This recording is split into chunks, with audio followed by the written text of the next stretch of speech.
Wanderers, you hear me, though you do not yet know me. The signal is not mine to command, yet it bends, finds a voice, and carries it to you. Tonight it has locked upon a tale, spoken by one who does not know you are listening. He believes he speaks to his own kind, but his words spill into this current, reaching ears not meant to hear. Lean closer. Do not look for meaning yet. The signal will show you what it wishes, and what waits in the dark lanes of Norfolk is called Black Shuck. Good evening, and welcome to Norfolk. If you've walked these lanes at night, you already know the stillness here has a different character. The hedgerows hold their own secrets, the skies never feel fully empty, and the coastal winds carry whispers that don't quite belong to the sea. Among those whispers is one name, spoken with caution, often softened with a nervous smile, but never taken lightly. That name is Black Shuck, Norfolk's great spectral hound, the dark dog of the fens and coasts, a creature that has haunted this land for centuries. They call him Shuck. The word is thought to come from an Old English root, skukka or sioka, meaning demon or evil spirit. But not everyone will agree on what he is. Some say he is a devil dog, stalking sinners and dragging their souls to hell. Others, more sympathetic, believe he is a guardian, a black hound walking the lonely lanes to protect travelers from worse dangers. In truth, the stories vary as widely as the villages of Norfolk themselves. What is agreed upon is this: Shuck is always described as massive, larger than any earthly hound, his coat black as coal, his form often wreathed in mist, and his eyes, the eyes. Two great orbs, glowing red like embers. No one forgets those eyes once they've seen them. Perhaps the most famous stories come not from the lanes, but from the churches. On a stormy Sunday in August of 1577, in the town of Bungay, the congregation had gathered at St. Mary's. Lightning split the skies, thunder shook the rafters, and then, in the midst of the storm, the great hound appeared. Witnesses spoke of a huge black dog tearing through the church, eyes blazing, its claws striking men dead where they stood. 2 parishioners are said to have been killed instantly. Others were burned, as though touched by some unholy fire. That same day, nearly 12 miles away, Black Shuck is said to have appeared at Holy Trinity in Blithburgh. He crashed through the great wooden doors, struck down 3 worshippers, and left scorch marks upon the north door that remain to this very day. If you visit Blithburgh now, you may still see them. Blackened imprints said to be the claw marks of Shuck himself, but the churches are only part of his story.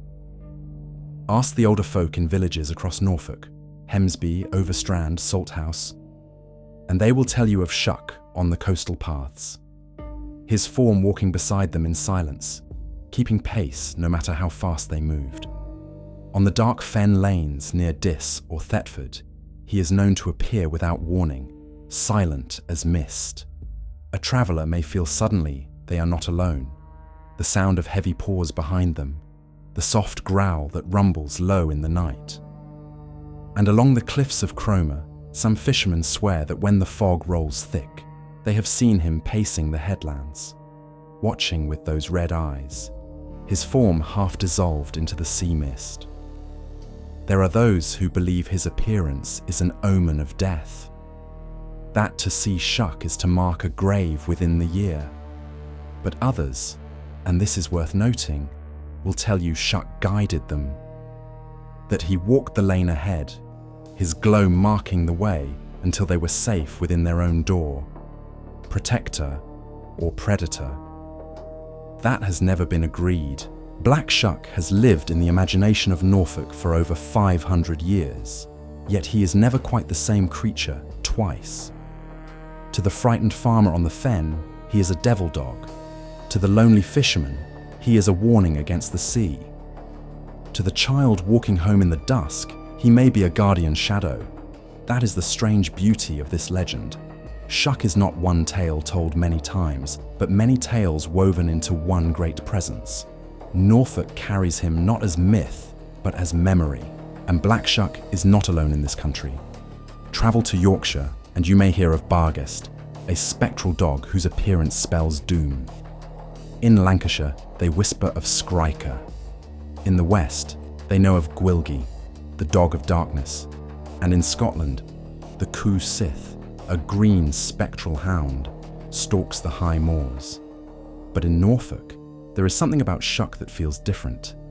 Closer tangled into the hedgerows, pressed into the very soil. He is ours, the locals say, though they would never welcome his company. You might be surprised to know the sightings did not stop in the days of Tudor churches. In 1926, a boy near Downham Market swore he saw a hound the size of a pony pacing him along the lane. His description, the eyes like burning coals, the silence, the sudden vanishing, matched the older records perfectly. As late as the 1970s, drivers near Fakenham spoke of a black dog darting into the road, though no animal was ever found. Some even say Shuck now lingers near the ruins of Beeston Priory, his form flickering between shadow and mist when the night is still. Norfolk still whispers of him, and perhaps, if you linger too long on a dark path, you may whisper his name too. So, what is Black Shuck? A devil, a phantom, a guardian spirit? Or perhaps he is something older still, a memory of wolves that once roamed these lands, now wrapped in fear and reverence until they became myth. Whatever he is, his story endures. Here in Norfolk, we don't tell the tale to frighten. We tell it because Shuck belongs to us. Because even in the quiet of the night, when the roads are empty and the mist lies thick across the hedgerows, we are not quite alone. And if you ever hear heavy paws behind you, or see the glow of two red eyes in the darkness, remember this: not every shadow means you harm, but some demand your respect. That shadow is Shuck. Wanderers, you have listened, though you were not meant to. The tale has passed from a mortal tongue, spoken for his own kind, yet carried here to you. What you have heard tonight is not merely folklore, not only a story meant for firesides and whispers. It is a thread pulled loose from a tapestry older and darker than even the teller suspects. The signal has bent, shifted, locked itself to Black Shuck, a shadow on the lanes, a phantom on the cliffs, a herald of endings. You felt the weight in his words, the reverence of those who live under that gaze. Do not mistake it for superstition alone. When you walk alone in the dark and the sound of paws keeps pace with your own, remember what has been said. This will not be the last time the signal drifts toward hounds of the beyond. There are others.